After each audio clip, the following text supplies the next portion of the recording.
KPK menetapkan Sekjen DPR RI Indra Iskandar sebagai tersangka kasus dugaan korupsi dalam perlengkapan rumah jabatan anggota DPR tahun anggaran 2020.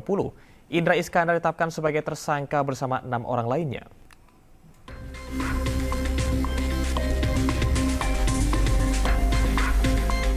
KPK menetapkan Sekjen DPR RI Indra Iskandar sebagai tersangka kasus dugaan korupsi dalam perlengkapan rumah jabatan anggota DPR tahun anggaran 2020. Indra Iskandar ditetapkan sebagai tersangka bersama 6 orang lainnya. Meski telah ditetapkan sebagai tersangka, KPK belum melakukan penahanan terhadap Indra Iskandar dan 6 tersangka lain. Penahanan ke-7 tersangka tersebut masih menunggu penghitungan kerugian keuangan negara. KPK juga belum merinci siapa ke-6 tersangka lainnya. Kok belum ada penahanan? Ya, sih mungkin masalah pembagian perkara saja, di Satgas saja. Gitu.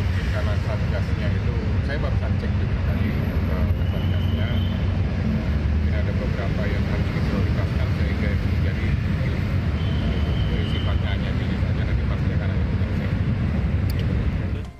Sementara itu, dalam proses penyidikan, KPK telah menggeledah 4 lokasi berbeda di wilayah Jakarta.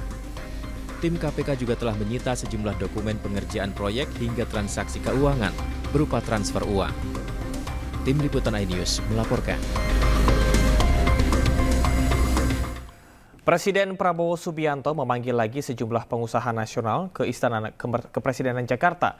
Pertemuan membahas strategi pengelolaan aset nasional yang turut dihadiri investor global Ray Dalio.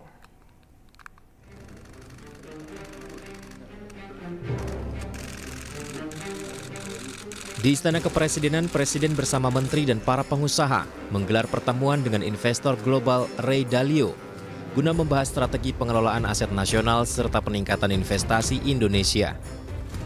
Presiden juga memaparkan seputar Badan Pengelolaan Investasi Danantara yang baru saja diresmikan Februari kemarin, serta membahas penciptaan lapangan pekerjaan di Indonesia. Kita akan bergerak dengan cepat, tapi kita akan bergerak dengan sangat teliti dan hati.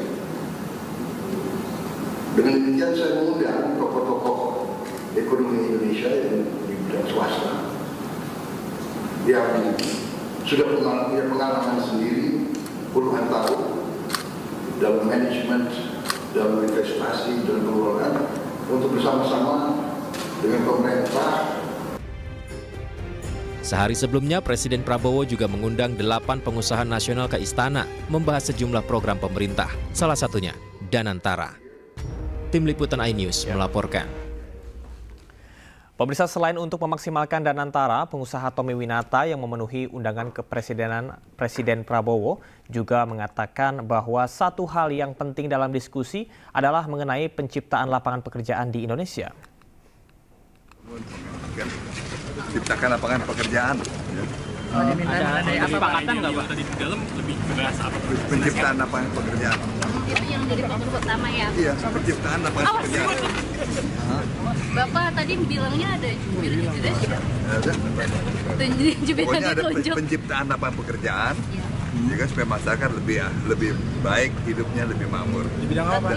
Dan segala macam. Ini merespon soal maraknya PHK ya Pak? PHK ya Pak? Ya, itu kita maksudnya supaya ke depan PHK selesai. Ada disinggung soal ya. Danantara nggak Pak tadi? Tadi kan soalnya pembicara Ray Dalio. Danantara harus hebat, ya, maju. Thank you. Berarti ini pertemuan pengusaha juga dengan internasional ya? Apa? Kayak kemarin bertemu presiden, hari ini diundang lagi gitu. Kita salah satu yang diundang. Banyak kok, ada yang lain dari Kadin, Pak Arsyad, Pak Anin, Pak Khairul Tanjung, semua. Oke. Banyak, rame-rame semua. Pak Boy, Iya. ini pembahasannya spesifiknya soal apa Pak? Kalau boleh tahu Pak? Katanya diskusi ekonomi katanya sih. Ya. Ada tamu negara lain juga katanya Pak. Saya malah nggak tahu. Komitmen investasi juga Pak. Izin Bapak. Terima kasih. Saya belum ditanya Pak. Terima kasih. Pertemuan apa Pak Aguan? Pertemuan undangan. Iya, undangan apa? Apa itu Pak? Belum tahu. Oke. Ada tamu negara juga, Pak? Iya.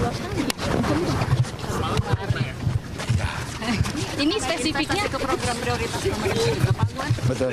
Ada salah satunya soal PSN atau Bukan. MBG Banyak. MBG salah satunya. Banyak dibahas. Tapi dua itu termasuk. Oke, thank you.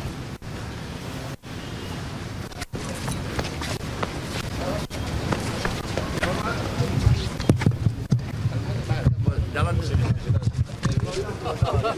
belum tahu. Kita diundang aja. Kita diundang.